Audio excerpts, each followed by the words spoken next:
everyone. My name is Nehal Tanani. I'm going to give it a few minutes to have more people join in. If everybody could write down maybe in the chat where they're calling in from, I'd love to know. We have a bunch of people online today. I think we're expecting about 400 to 500 people, I hear.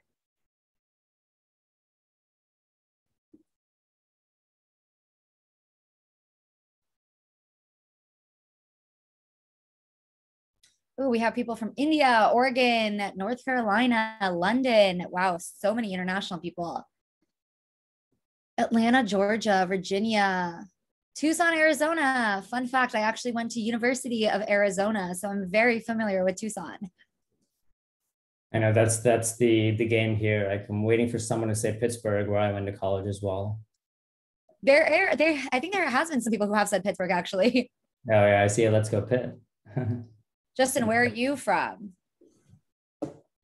I am based in St. Louis, Missouri, actually, in the middle of the country. Wow. I don't think I've actually ever been there, so it's on my list. I heard the lakes are awesome. Yeah, I'm actually working from my lake house this week, as it turns out. Oh, nice. Lots of lakes in this area. Yep. I don't know how you're able to concentrate. I would just be like on the lake. I do block my calendar starting at 4 o'clock in the afternoon, so I at least get some time outside. Otherwise, I wind up sitting in front of Zoom all day, as I'm assuming most of our participants do as well. I know. It's been awesome. Oh, wow. We have some people from Germany, a lot of people from India. I like that. So before we get started, I'd love to introduce myself. My name is Nehal Tanani, and I am a content marketing manager at Gong. I'm going to be the host today, and I'm so excited to talk with Justin and Rohan about how to give a mic drop demo. So I'm going to let them introduce themselves, chat a little bit before we get started. Rohan, tell me a little bit about yourself. I know I work with you since you are the head of sales engineering at Gong. But yeah, let us know a little bit about you. Yeah, thanks, Nehal. I'm super excited to be here. I lead the sales engineering team at Gong. Come from previous companies like Oracle and Siebel Systems, if you remember them back in the day, and Zora, a subscription billing company as well. So I've held various sales engineering and software engineering and post-sales roles as well in the past, but I'm super excited to be here. I've been in the sales engineering space for approximately 10 years at this point. So excited to talk about running a mic drop demo, which is a big part of the sales engineering role. And how about you, Justin? Yeah, thanks. So similar role as Rohan over here at a company called Kintic Technologies. I run the global solutions engineering team. We're at about 12 people in the SE organization now. Kintic's been around, was founded in 2014. So I guess going on year 7 now. We are a network observability company is what we call it. So we focus on the network layer and looking at all kinds of performance and utilization type of metrics and analyze that data. So that's awesome. Well, I'm really excited to chat with both of you today.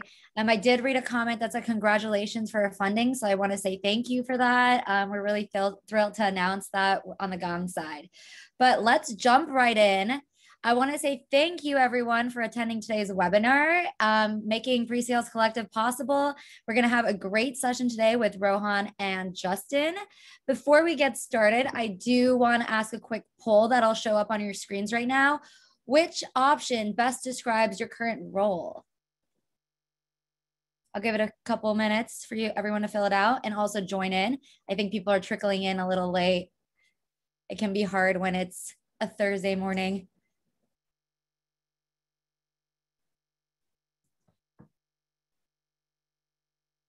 It's always interesting to see, do we have more leaders? Do we have more ICs? Do we have more non-sales engineering roles that are interested in this profession as well? I completely agree.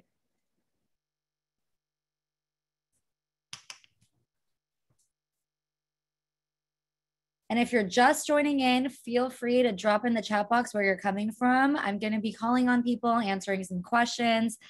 So I'd love to get to know all of you better as well.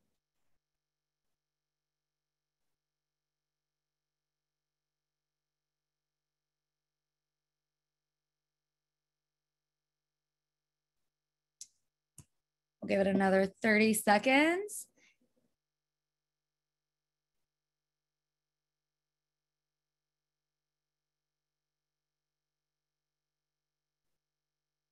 Okay. Thank you everyone for answering the poll. As we move on to the next slide, I will kind of let you know how to make the most out of today's webinar. And that's by doing two things. One, as I said before, ask questions in the Q&A. Well, I'll be calling on people. You'll get to talk to Rohan and Justin as you answer these questions. And then also be active in the chat. I know I just asked where you're from, but I promise there's going to be more ways that you can respond and talk to the community on chat. So today we're going to get started on what it takes to give a mic drop demo with 5 tips. The format of today is going to be a little bit of me going over tips, Rohan going over some of Gong's data, talking to Justin about some questions, and seeing everything from an SC perspective. And so as I get into the first tip, it is to flip your product demo upside down. So you're probably wondering, like, what does this mean? Well, imagine this. If you're a seller and you're talking to, suppose, a politician, Mr. Politician, we'll call him, about buying a piece of land, you start with the empty plot. Maybe you'll add some trees, maybe you'll add a home, some schools, and then as you continue to tell Mr. Politician about this plot of land, you're going to add some resident areas and build up the entire city, and then finally it's ready. That right there already took 20 minutes. Meanwhile, a competitor probably stole the deal by flipping the entire sales demo upside down. Rohan, as I switch over to the data, why is it best to flip your product demo upside down in most use cases? Yeah, let me explain this slide, explain that stat that we're trying to show over here as well. Essentially, what we did here at Gong is, where all this data is coming from that you're going to hear today, is that we analyzed millions of conversations and millions of specifically product demonstration conversations to understand which behaviors within those conversations actually lead to successful outcomes, AKA winning a deal. This is just part of what we do at Gong. We go find successful patterns. We kind of surface them back to our customers as well. So these tips are coming from real anonymized data. So for this tip, yes, like Nehal was saying, we found that instead of ending with the big bang, you start with the business problem that came up most often during that discovery phase. So in this illustration, you're seeing that during the discovery phase, coaching was one of the main business problems that this company had, followed by pipeline management, followed by onboarding. So instead of kind of trying to lead up to that big bang, let's go ahead and start with that coaching use case. Let's go ahead and start with exactly how your platform might be solving the coaching use case before moving on to pipeline management, before moving on to onboarding. So it might be counterintuitive to lead to that, but there's definitely value with going with that approach here. Justin, as Rohan was saying, why do you think it's counterintuitive to save the best for last, to not end with a grand reveal? I know we're told this many times, like, let's build up to it. Let's build up to it. Why do you think that? Yeah, I mean, I think that's kind of what we were all taught, right? Is that you're building sort of a storyline, right? You're starting off and going through the storyline and kind of building on it, and then you get to the end, and sort of I guess the Steve Jobs, oh, and one more thing, right? Like you would do on the stage at an Apple event. I think in some venues, like an Apple event, maybe that works. But what we see at Kintic is getting to the point quicker keeps you from losing your audience, right? Steve Covey in his 7 Habits of Highly Effective People calls this beginning with the end in mind, right?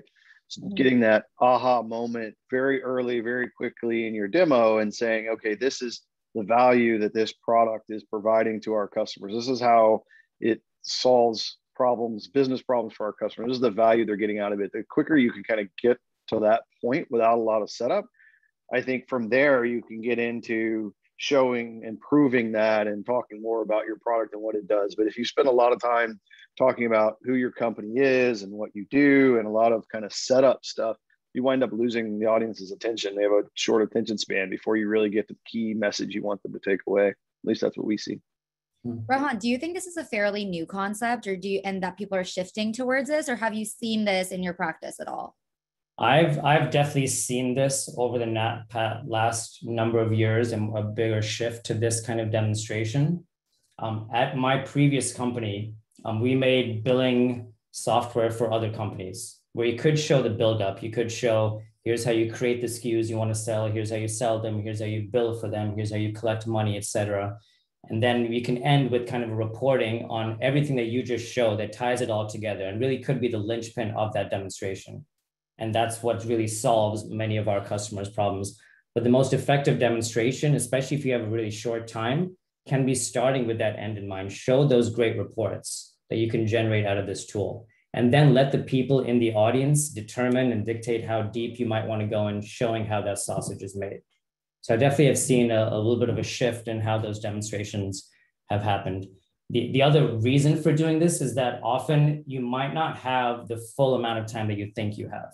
You might have executives in the room. You might have people at the C level. And if you have someone at the C level in your meeting, they might leave after 15 minutes. So if you're still waiting for that buildup, you've lost the opportunity to show them the grand reveal, the big value that your platform actually has, the main use case that you actually heard during your discovery. So hit them over the head with how you solve their biggest problem first. Then you can show them later on how you can build up to that, or how some of the other minor, quote unquote, minor business problems can be solved as well. I love that. If you're watching this, I'd love to see you in the chat kind of type in if this is something that you've done or you're hoping to do. I know, as Rohan was saying, he's seen that shift, but I'm curious to know if y'all are already doing it. But as we move on to the next tip, tip number 2, give them a taste, not a drowning. So what this basically means is we all love our product and service. We could probably talk about it for hours because, hello, we were trained to do that. But a lot of times it's not the best idea. Most people tell their buyers everything amazing about their product all at once, which leads on being too heavy on product training and not heavy enough on sales training. And so sales reps who cover too much ground believe the more they show, the more value they build. But this is a misguided approach. Instead, it's better to do more of a concentrated product demo. And Rohan, can you tell me what that means? Is there a sweet spot for a product demo? So there is. So the data says that top performers, top SEs, and this also applies to sales reps, but the ones whose meetings and demonstrations result in the most successful outcomes follow a golden rule of never showing anything, whether it's a slide deck or a demonstration, for more than 9 minutes at a time. Wow. If you do it, if you show something for more than 9 minutes, that message is diluted. You end up showing more and more features. You end up maybe hitting more minor use cases, and your main value add gets lost. In fact, the last stat here, over here on the right, the data says that the top performers spend 39% less time showing features or pitching features compared to underperforming sales engineers. Wow. That's crazy. A great rule that I like to keep in mind with this stat is actually it takes 9 minutes to cook pasta. And so if you can't give a demo in the time you cook pasta, don't do it. But Justin, why wouldn't you want to show all of the amazing items on your platform? You know, if I'm a fan of my product, I definitely want the buyer to know all of the great things about it. Doesn't it help defend why they're paying so much for a product? So pricing at the end of the day? Yeah, I mean, I think that's the trap that we fall into. I mean, you know, Kintick's a perfect example of that. There are a lot of things our product can do. There are a lot of things that myself and my team are very passionate about. We love in our product. We love to show off. But I think the reality is the audiences that we're doing these demos for that are watching this can only consume and grasp so much in a period of time, right? And I don't know about everybody else's companies, but for sure at Kintick, we rarely sell the product in the first meeting, right? The first meeting, the demo meeting, where we're trying to get uncover of what is the pain point and demo our product that speaks to that pain point.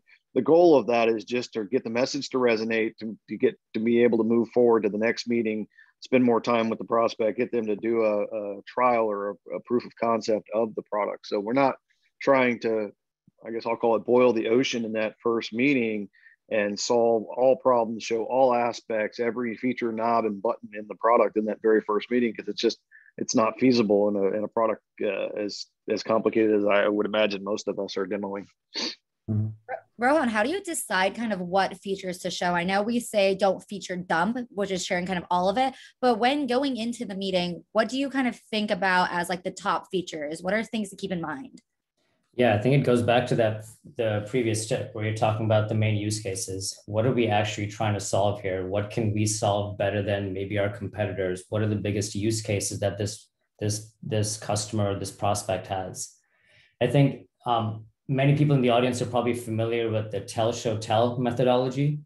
That's of giving demonstrations. That's essentially what this is saying, right? It's bite-sized snippets of demos broken up by some kind of introduction tell, where you might be setting the context about what they're about to see and ending with another tell that is more about explaining the benefits of what they just saw. But the data backs up the strategy as well. Like, don't go off on 45-minute demonstrations.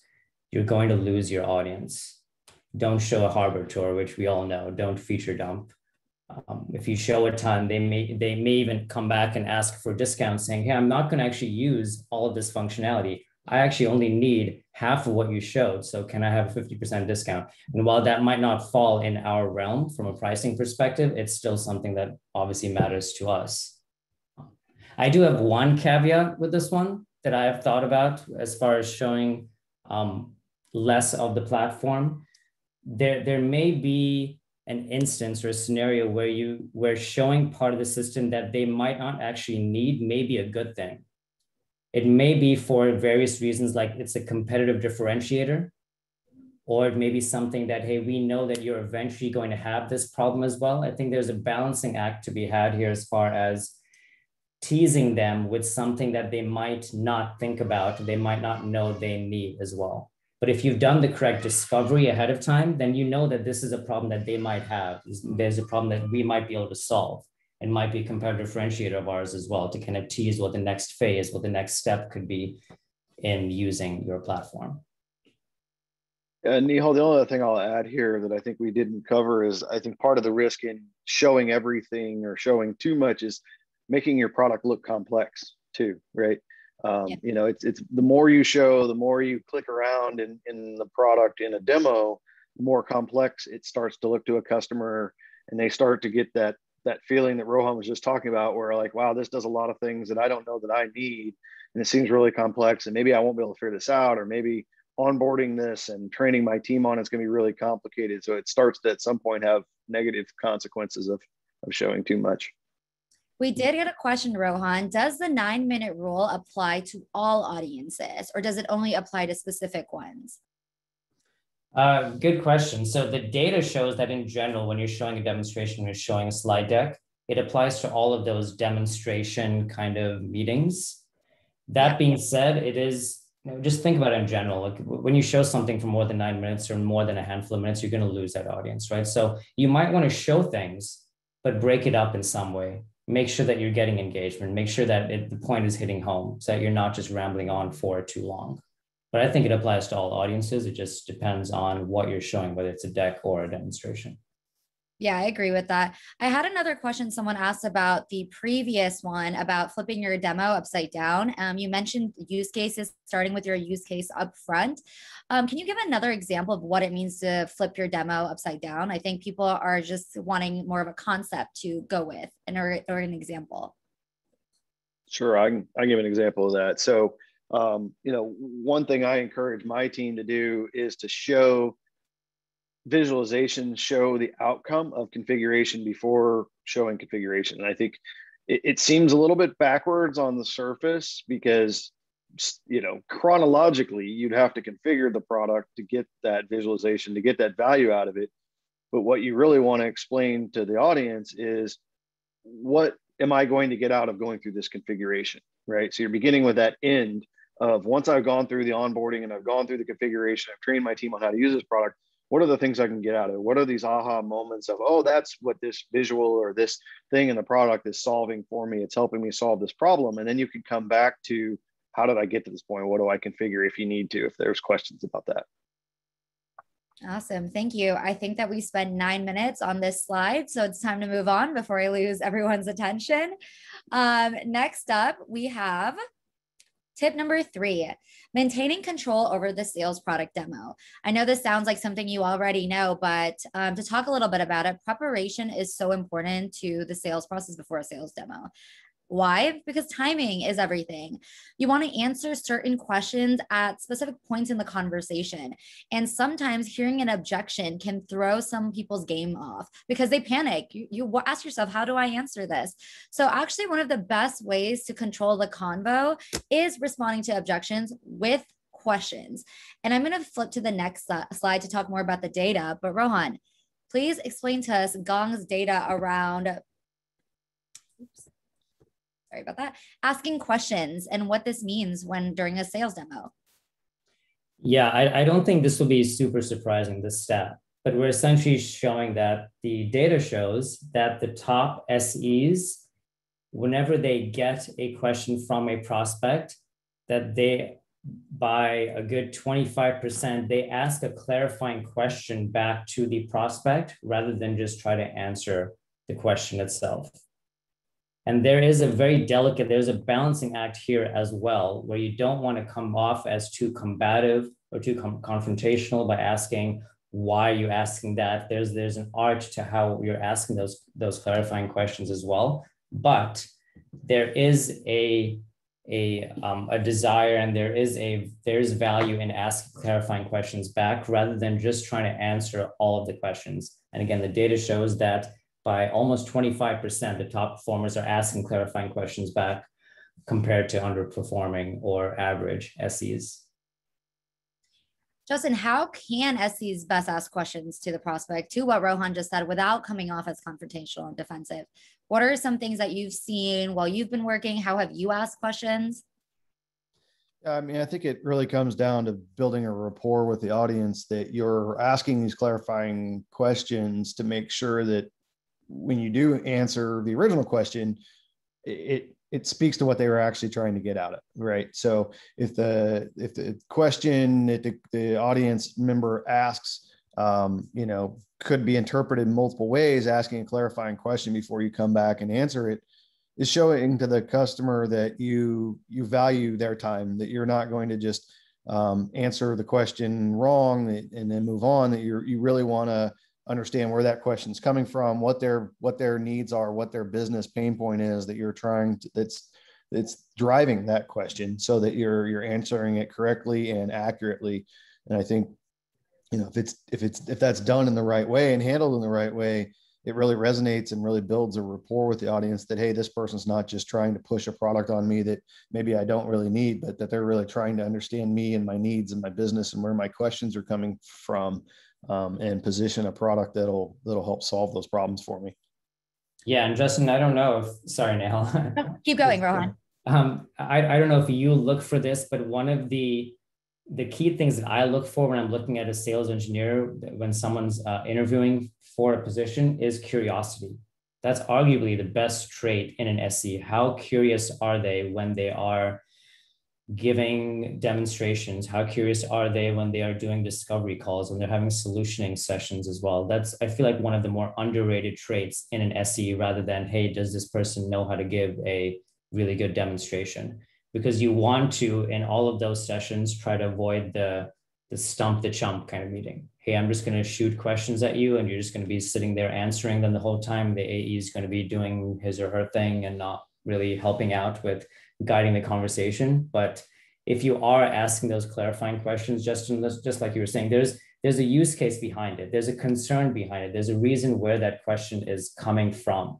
So if you can find out what the use case is, what that concern is, maybe it's a competitive landmine that someone has placed as well. If you ask that clarifying question back to understand where that question is coming from or what the concern is, you can find out how to solve that issue. There might be some other way to solve that issue that they're thinking about. It's just coming out with this question, but you might have another actual solution for it. Or you could just even find that person who's just trying to poke holes in your demonstration. You'll find out who that naysayer is or that detractor is at your prospect as well. There's always someone like that. But we have a question from someone asking, what if you don't know the answer to their question? What is the best way that you can table it or let them politely know that you want to address it later without coming off as you don't know your product or service? Yeah, I mean, the way I coach my team on that is to be open and honest, right? I mean, I think the first and foremost, you don't want to make up an answer. You want to be honest that, hey, that's a great question. I don't know the answer to that. I'll have to research that and get back with you. Now, you obviously have to take that away and do what you said you would and follow up. But I don't think there should be an expectation for any SE that they know everything about everything, right? I mean, I think all of us learn new things every day. That's why we're actually all on this webinar, right? Is try and learn something from each other. So I think sometimes we as SEs get a little bit worried when we don't know the answer to everything. We feel like, oh, I'm the expert, I should know every answer to every question is going to come up, but that's kind of unrealistic. And I think being open and honest, saying, hey, that's a great question, don't know the answer to that, I'll follow up with you on email on the answer to that question. Yeah, I couldn't agree more. I think there's no shame in not knowing an answer. It is okay to not know the answer to a question, but just be honest about it. Just, hey, can you explain to me where that question is coming from? What's the use case? What's the concern behind it? And once you understand the use case, you still might not know the answer, and that's fine. You'll take it back, you'll do the research, you'll come back to them over email in the next meeting, whatever it may be, and you'll give them the solution or the workaround or what other customers may have done. But there's no shame in not knowing the answer. What is kind of like the best way to answer a pricing question? I know sometimes pricing, if you start with saying the pricing, somebody might not be interested. If it comes later, then are they going to move to the next stage? Are they not? What has your opinion been with pricing and that as a question? Oh boy, that one's kind of a trick question, especially for the SE audience versus the AE audience. And I think each company is going to kind of have a different opinion on that and a different way they want to handle that. Mm-hmm. I will say, just for my team and for Kintic, we've kind of changed our approach on this over the years. We originally wanted to make sure the customers fully understood our value proposition and the problems we solve before we discussed pricing, because we are a premium product at a premium price, to be honest about it. The challenge with that is you're not failing fast, right? You're not figuring out whether you're even in the right ballpark. And so you wind up, let's just say you spend an hour with a prospect doing a pitch and a demo, only to find out you're 10x the budget that they have. You wasted your time and you wasted theirs. So doing some amount of budget discovery and at least having them understand what your ballpark pricing is up front, I think, can be a useful thing, but it's sort of a controversial topic. Mm-hmm. I think at least it has been at Kintic over the years. Yeah, I to be honest, like to play dumb. It serves me right. Like, hey, to be honest, that's not my domain. I don't know exactly what our platform costs for you, depending on your size and users and usage and whatever the variables might be. But I use that as an opportunity to then say, we will definitely get to that. My AE can definitely answer those questions. Until then, I would still like to understand what your concerns are, what your use cases are. Like, you can almost deflect and play dumb, even if you might know the answer. So you can still get what you need. That being said, hopefully you're not 10x what the actual budget is. So hopefully there's been some kind of qualification that's been done before you're actually involved in your discovery, in your demonstration. That should be part of hopefully the qualification that your company does before an SE is involved. Completely agree. As we move on to the next step, which is social proof techniques. So social proof seems like an easy win, but sometimes using endorsements from big customers might win credibility with a few buyers, but chances are it might work against you. And so the next data point that I want to talk about is actually from an AE perspective. And so Rohan, I'm going to transfer it over to you, but using social proof technique has a negative impact from an AE perspective. What does this mean from an SE perspective? Yeah. So the data says that it's not a great idea to just try to name drop customers. And I think there's another data point that exists within Gong as far as early in a sales cycle. That doesn't do anything. What we're essentially seeing is that if you try to give endorsements from big customers, like, hey, we have Facebook and Amazon and Google and Microsoft and Apple as our customers, you might win a little bit of credibility, or you get a pat on the shoulders that you got these names as customers. But chances are the companies that you're talking to don't really identify with those. They're not in that realm. Most companies are not in that realm. So it might even alienate most buyers. That being said, from an SE perspective, I do think there is value to knowing relevant customer stories, right? If you can come up with the customer stories that are in the same industry, are speaking to the same persona, are the same size, have the same use cases or problems, if you can give those kind of references and stories to your prospect, that will help them understand, okay, this is how other people in my industry, and I know some of those logos that you're talking about, actually use your platform. Justin, I'm not sure if you have a different viewpoint on customer stories from an AE or SE perspective. I can't. I mean, I think I will echo most of what you said, Rohan. I think name dropping just for the sake of name dropping has negative impact, right? It just seems a little bit insincere. That's like, oh, look at me, look at all the customers that I have won, and these big logos and big names that you probably recognize. I've also seen sales calls where I'll say, committed the sin of saying, oh, well, all your competitors are buying our product, so you need to buy our product, and almost like a high pressure kind of thing, which I don't think in most cases resonates very well. However, like Rohan said, being able to say to a customer, hey, let's say you're in the financial sector, we have other financial sector customers who have come to us with very similar business problems that you're describing here, and we've been able to solve their problems for them. Here's one that's a reference for us. I'm happy to follow up with a case study after the meeting, and then work that into your demo where you kind of show them some of the parts of the product that customer leveraged and how it solved the problem in their business. I think can help your message resonate. It can help it really drive home, especially for us being a startup, kind of articulates the point that we're not some small company that can't meet their needs, that we can't scale to their needs, that we can't solve their problems. So I think it's one of those things that it depends on how it's done, and making sure that it's tastefully done, and that you can back it up with some data and some proof if needed.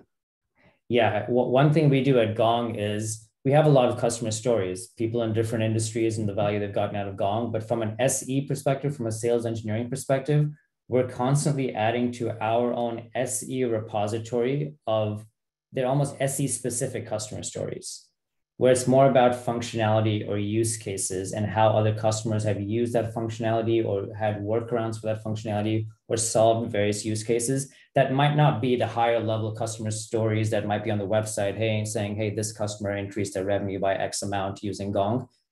For me, it's less about that. It's more about what is the actual use case and how did a customer solve that use case.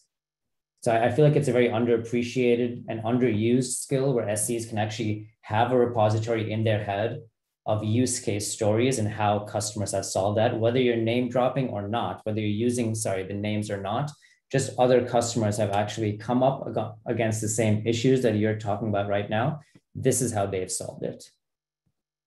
Yeah, that's actually something that we're right in the process right now of redoing some of our demo scripts. And that's one of the things we're going to include is preferably around 3 reference customers who have come to us and purchased because of this use case that we're going to demo, so that we can work that into our script, or at least can answer that question when somebody asks, hey, do you have customers like myself that have bought your product because of this use case that you're describing that solves a similar problem to what I'm needing. Right. And it might also just be workarounds. Hey, by the way, another customer had the same issue that this product doesn't solve 100%, but here's the workaround that they used. How about you think about this workaround? It's just another repository of stories that we have there. What about when it comes to a competitor? Someone had asked, what's the position of referencing a customer story when it's a direct competitor of your prospect? Do you do it? Do you not do it? Or is it a tricky situation? Yeah, I mean, I think this is kind of what I was getting at earlier. It's kind of a tricky situation. I mean, you don't want the message to be, hey, all of your competitors are buying our products, you need to too, or you're going to be missing out. I don't think that typically resonates with people. I feel like that's sort of a scare tactic that can have negative impact. But if you do it in such a way where they can see their peer group, even if they're competitors, are having similar business problems, because a lot of times they are, right? If they're in similar business models, they're competing for similar customers, they're going to have similar problems. They can understand that your product has provided value to similar companies like them that would be their competitors, and the value those people are getting out of it. So it very much comes down to how you message it, right? Trying to keep the message positive and not turn it into a bit of a, oh, you need to buy this because otherwise you're going to fear of missing out, right? Yeah. What do you think, Rohan?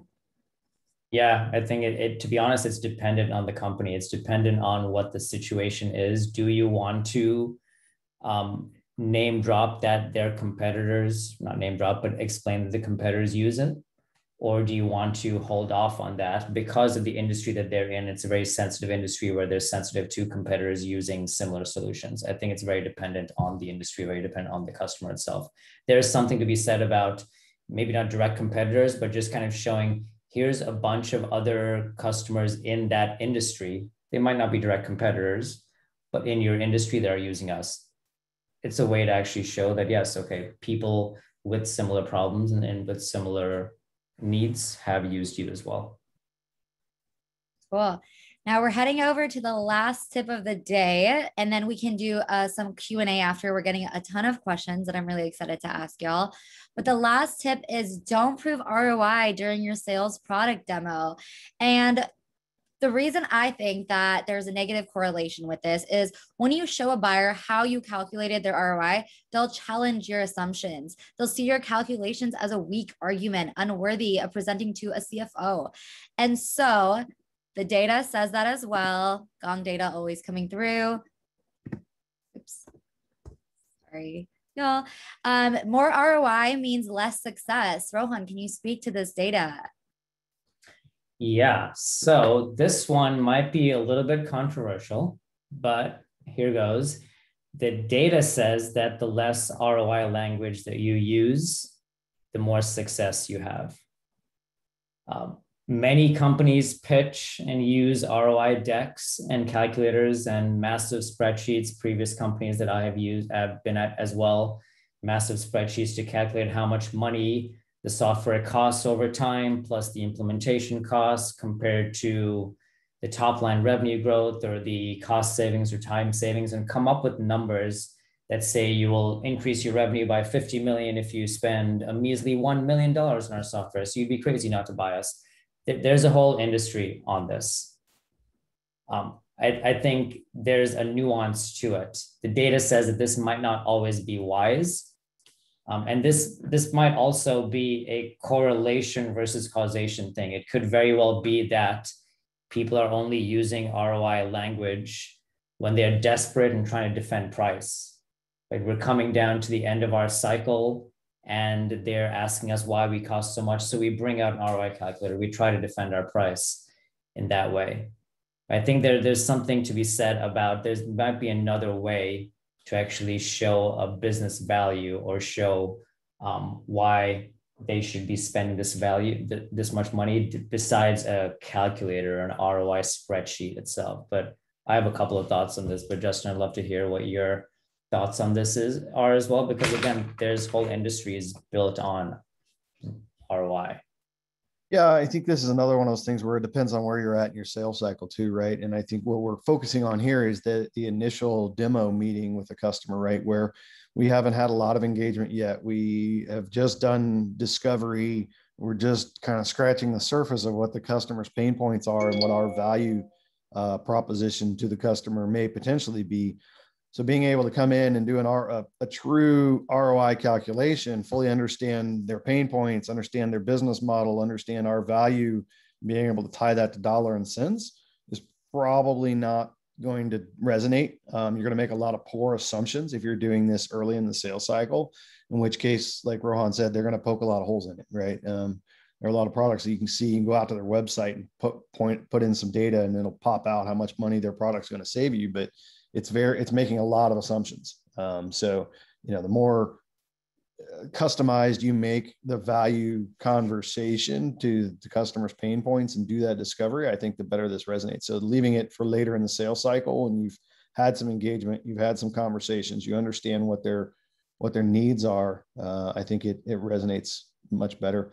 I'll paraphrase something that John Kerr says in his book, Mastering Technical Sales, which is, if you were to go to the doctor and tell him, that you were having some pain and he prescribed a medication without asking very many questions about your symptoms and what's going on, that would be considered malpractice. Why is it not the same in solutions selling? If we go in and we're like, oh, Mr. Customer, I know what you need. Here it is. This is going to solve problems for you. It's going to drive this ROI without asking any questions. That should also be considered malpractice, right? The only way we can really, truly say that we have the right product, that it's a good fit and it's going to drive value for the customer and it's going to have ROI is understanding their needs and their pain point and having asked some of those qualifying questions to make sure that we're presenting the right solution at the right time and to the right audience. I think one thing we do at Gong is, rather than ROI calculator, is we do build a business case with relevant customer stories. So back to the previous tip as well, but if you have customers in the same industry, in the same use cases, the same problems, the same size, and you can show kind of the before and after of using your platform, you can't argue with those. It's hard to poke holes in those because that's an actual story in your industry with your use cases in your size as relevant as possible, as opposed to a calculator where you might be able to poke holes in the assumptions they've made and the numbers that you've chosen. This is what customers have actually received. We're not saying you're going to get the same thing, but this is what people very similar to you have actually gotten. So I feel like those kind of business cases might be more impactful than trying to spit out a calculator. Yeah, I would agree. I think that's definitely very, very needed, right? Is to be able to speak to what the value that your product brings and has brought to other customers and the ROI that they have seen out of it. Otherwise, you just get into you fall back into that just showing off features and functionality, and it's really hard to resonate with the audience on what is the value I'm going to get out of this. What am I getting for what I'm paying, right? So would it stand to reason that if you have to turn to ROI conversation, you've already lost or nearly lost on the other aspects, including value? And that's another question we have from our audience.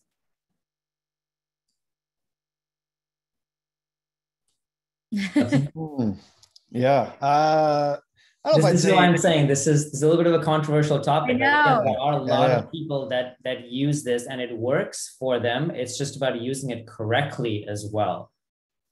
Right? Yeah, so I think I would say, I'm not sure you've already lost, but I definitely think that you're not customizing your demo and your solution to the customer's pain point if you're doing the ROI earlier in the sales cycle. Like I said earlier, I guess the one thing we might be ignoring here is what type of product we're talking about, right? If you have a product that's a very transactional sale, it's very much doesn't get customized on a per customer basis. It's pretty much, it is what it is. And you buy it and it either works or it doesn't work for that particular customer. Maybe the ROI is a little bit easier to calculate and less easy to poke holes in. I'm kind of operating from the assumption, since this is an SE focused webinar, that the reason we have SEs is that our products are needing to be customized to particular customers, that they're not just rinse and repeat and transactional type of products that we're selling, or we wouldn't have a built out SE function, right? Pre-sales function. Yep. Yeah. I'm going to take a quick short break right now to ask you all some questions the audience has been asking before we wrap up. But Rohan, this one's for you. How do you handle the tech deep dives during the sales cycle? They may assume something, and then later during implementation, this becomes a churn risk. Yeah, I think it's definitely possible, depending on how complex your platform is and how many different systems it actually integrates with. A lot of times what I see is that there's some kind of solution architect role pre-sales that gets involved as well. If this is a platform that might have a heavy implementation, that there's someone that's pulled in from the professional services organization pre-sales to have those conversations as well. So it's not just on the sales engineer or solutions consultant to do all of it, but you're working in concert with someone who has that responsibility post-sales as well. So you're doing as much as you can from a sales engineering perspective. You're bringing the solution architect to vet that as well and maybe go one level deeper before you close the deal. But to be honest, no matter what system you have and no matter how diligent you are, there are going to be those instances where we miss something. As much as, and it might not even be anyone's fault. It's just, hey, we didn't realize that this was a detail that you needed, but it only came up during implementation, only came up post-sales. Those things happen.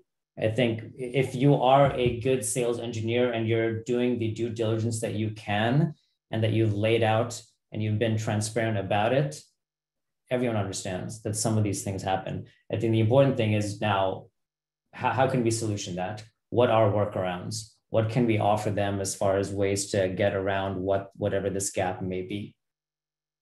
We have an operating principle here at Gong called Create Raving Fans. We have an army of customer success managers, of CSMs, that their whole job is to keep our customers engaged in our platform, getting the most value out of the platform. And when there are escalations because there's something missed pre-sales, we'll definitely try to regroup and see if we need to change anything pre-sales. Did we miss something and there's a pattern about this?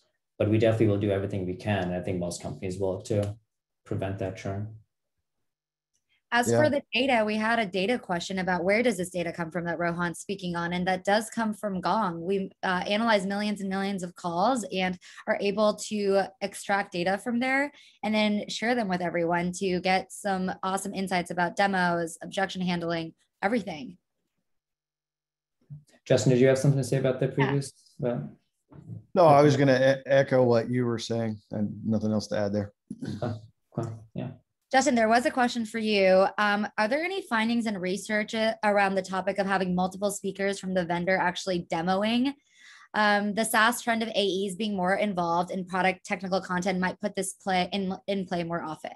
And have you seen that? I guess I assume we're talking about having multiple people do different parts of the product in a demo, as opposed to having an SE who's a generalist and is presenting the entire product. So we do have a mixture of that here at Kintic. We have an architecture team that we're just starting to build out that will act as an overlay. So the SE owns the account and the territory and will do the majority of the demo. When we get into, in this case, it's cloud. When we get into public cloud part of our product, we have an architect who's an overlay that can speak to that part of our product and speaks in terms more than my team is typically trained for on, how the cloud networking concepts all work and how they interact with our product. So it's sort of a combination when we get into that part of the product, but by and large, the salesperson and the SE still own that conversation and that demo. Yeah. I think get to a, sorry. No, I was going to say exactly the same thing. I was going to echo what Justin was saying, but go on, Rohan. I was just going to say, I think as you get to a larger company, then you might have all those overlays. Like I know Salesforce has a bunch of overlays. I'm not an expert in how their SE org is laid out, but I know that they have generalist SEs, they have specialist SEs as well. And when you go into a demonstration, there might be different people doing different things. There's definitely something to be said about when your platform is really complex, having specialists step in. I think at smaller companies, most of us aren't there yet. We won't be able to have a whole lot of specialists when we have a team of 12, 8, even 20 or 30. Yeah, and I think what I've seen in other places that I've worked, when you start to get to that scale where you're going to have one of those big meetings and you're going to have generalists, you're going to have specialists on particular areas, it's really important to have a prep call, right? Before you hop on with the customer so that everybody knows what their roles is, how much time we're going to allocate to each topic, who's going to own each topic. Maybe you can put an agenda slide together so that you can keep things moving so that you don't, you don't run through the time that you have allotted with everybody trying to talk over each other. Completely agree. I have one last question for both of y'all. I need to go leave this webinar with a tip from both of you. And this is a question that was asked around. I know keeping engagement high on a demo with a handful of people can be easy, but how do you handle demos with a larger audience and keep it interactive and the engagement high? Give me your one big tip for a mic drop demo and keeping it interactive. Let's start with you, Rohan. This might not be a tip, but are you sure you want to have that kind of meeting? Is that really the most effective way to give a demonstration to 20 or 30 people? Are you going to be hitting everyone's priorities? Are you going to be showing value to everyone that's in the room rather than thinking ahead of time, like Justin was saying, doing a little bit of prep ahead of time and deciding, maybe we need to break this up into 2 meetings or 3 meetings. It definitely happens, right? We're definitely going to be put in that situation where we as the sales engineer don't have control over that. And we are going to be put into that auditorium kind of setting where you're sitting in front of 20 people that are looking at you like you're a professor or teacher, trying to explain to everyone. I think getting as much as you can as far as preparations ahead of time with your champion to know what the right things are to hit will be important. That's the only way. Otherwise, you're never going to be able to hit everyone's priorities. I like that a lot. I think that's a really, really good tip, or anti-tip in this case. I mean, trying to get audience participation, I think stopping at various points and asking, did that make sense? Does anybody have any questions? Is there anything I haven't covered that you guys wanted to hear more about, guys or gals want to hear more about? Can try and help get audience participation, but I think Rohan hit the nail on the head. The reality of that is if you're in a meeting where you've got, 50 or 100 people that are listening, you're likely only going to have a few vocal people who are participating anyway. The remainder of the people that are there are going to be kind of in listen only mode and aren't really going to interact. At least that's what I've seen, what my experience has been. Well, that's awesome. And that's a wrap, everyone. Thank you so much for joining this webinar. I do want to ask really quick, how did we do today? There's going to be a poll that's going to pop up. I'd love if everyone could answer. I see that panelists can't vote. Sorry, Justin, you and I can't vote on this one. I think that would be cheating, right? That'd be stacking the deck a little bit. Do y'all have any last minute insights that you want to give our amazing audience? They asked some great questions today. I loved how interactive the chat was. No, I think in the chat and in the Q&A, I think there's some great questions. I think this is such a big part of our job, right? Giving really good demonstrations. I think it's important to understand what makes a good demonstration for your specific industry and your specific platform. I think that would be the key thing is you can't just look at generic items, but you have to figure out what's true for yours. This data that we presented today is data that spans a whole lot of different industries and what works in general and what doesn't work as well. But think about how it relates to your industry as well. I think my favorite question somebody asked was, when exactly should the mic be dropped? And should it be on camera or off camera? Please let me know, Rohan and Justin. I think it should always be on camera. Right? Exactly. That's how you end the meeting. Boom. That's it. That was the big boom, the big moment. All Pre-Sales Collective events can be found on their Luma page. They have a ton of cool events coming up. I'm really excited. I got to chat with Justin and Rohan on this one and moderate and host this. So hopefully I'll be back. They also have a Slack channel. So if you're not part of their Slack channel, you can find information on how to join on their website, www.presalescollective.com/Slack. They have a bunch of geo channels, industries, help, and management topics. So check out their page, join the community, get involved. It's an awesome resource to have. And lastly, the iconic mic drop from Obama. Thank you everyone for joining today. It's been a pleasure being your host, and I'll see you at more webinars. Thanks, Rohan and Justin. Thanks, guys. Thanks, everybody. Bye. Bye.